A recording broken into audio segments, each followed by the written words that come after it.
ایک نوجوان نے ایک عالم دین سے پوچھا، میں ایک جوان ہوں اور نامحرم دیکھنے کے لیے مجبور ہوں اور اپنے آپ کو روک نہیں پاتا، اس صورت میں کیا کروں؟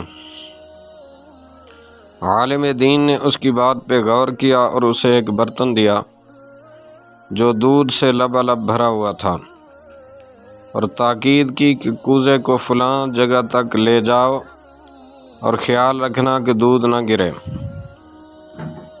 پھر کہا، میں خود بھی ساتھ چلتا ہوں، اگر تم سے دودھ گرا تو میں سب لوگوں کے سامنے وہیں تمہیں اسی چھڑی سے پھینٹی لگاؤں گا، ماروں گا۔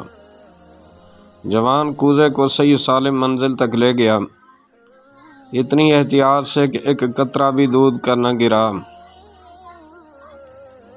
تب عالم دین نے اس سے پوچھا کہ راستے میں کتنی لڑکیوں کو دیکھا؟ جوان نے جواب دیا، کسی کو بھی نہیں، بس میں اسی فکر میں تھا کہ دودھ کو احتیاط سے منزل تک پہنچا دوں تاکہ لوگوں کے سامنے مار کھا کر ذلیل نہ ہوں۔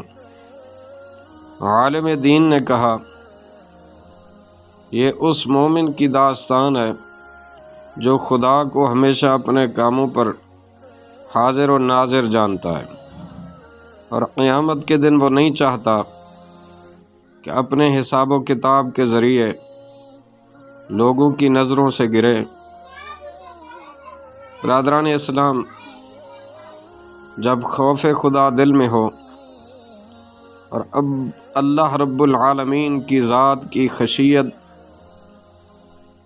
بندے کے پیش نظر ہو تو یقیناً بندہ اللہ تعالیٰ کے خوف سے پھر ادھر ادھر نہیں دیکھے گا اور رب العالمین کو حاضر ناظر سمجھتے ہوئے گناہ سے بچنے کی کوشش کرے گا۔ اللہ تعالیٰ ہم سب کو، ہماری آل و اولاد، ہماری نسلوں کو بد نظری سے محفوظ فرمائے۔